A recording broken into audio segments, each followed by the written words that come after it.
Dans cette vidéo, je vais parler de crise cardiaque, crise asthmatique, et noyade.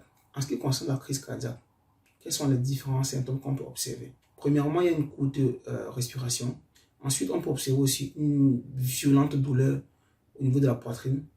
Et quelquefois, on peut observer le choc, avec parfois une perte de conscience.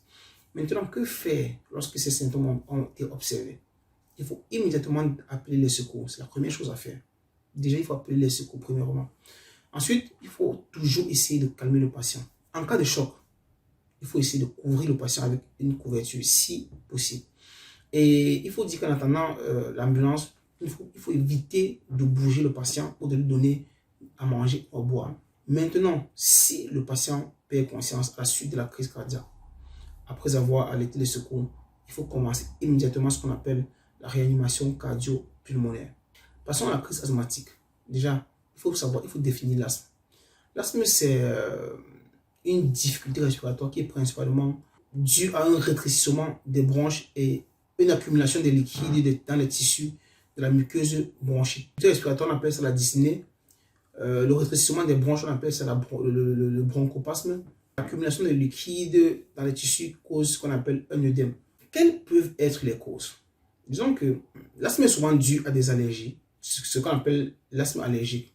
Mais l'asthme aussi peut également être dû à des causes intrinsèques.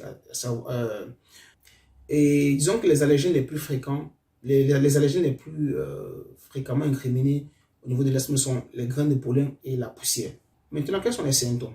Les symptômes sont la difficulté à pouvoir expirer quand le patient a besoin de l'air. C'est-à-dire le patient tousse.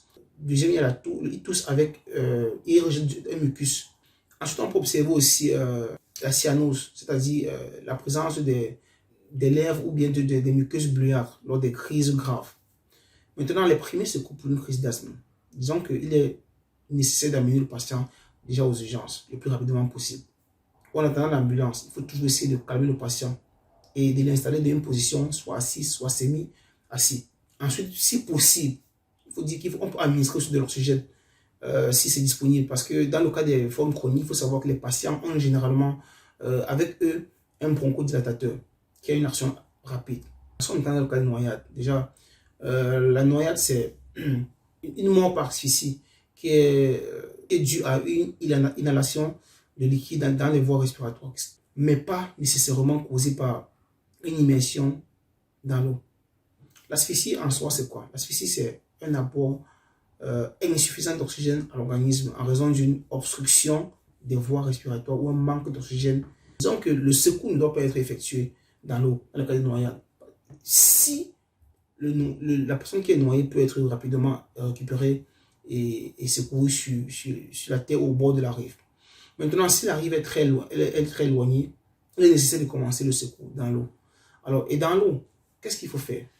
Premièrement, il faut essayer de localiser le noyé et le ramener à la surface de l'eau. Si le noyé est inconscient, il ne respire pas, il faut placer sa tête sur un dispositif et commencer la ventilation pulmonaire. Si la ventilation, il faut continuer avec la respiration artificielle, c'est-à-dire 12 insufflations par minute pour les victimes de plus de 8 ans et 20 insufflations par minute pour les enfants de moins de 8 ans. Maintenant, si on ne parvient pas à ventiler, il faut vérifier à nouveau la perméabilité des voies respiratoires et réessayer la ventilation. Quand tout ça est fait, si aucun résultat n'est obtenu, ça veut dire que les voies respiratoires sont probablement obstruées, donc bouchées. Il faut placer la victime dans ce cas dans une position verticale et effectuer 5 compressions abdominales pour essayer de dégager les voies respiratoires.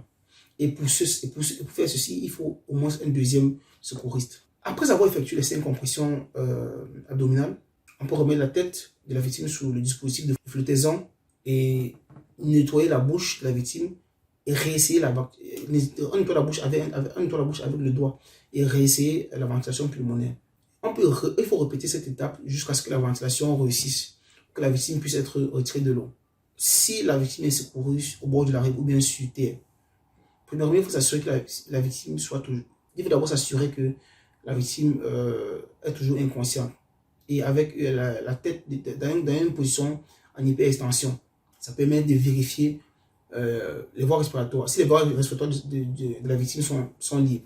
Il faut effectuer ensuite 2 insufflations lentes avec la technique de bouche à bouche. Dans le cas où il y a un masque de poche ou un ballon de ventilation, on peut le faire avec ces deux instruments.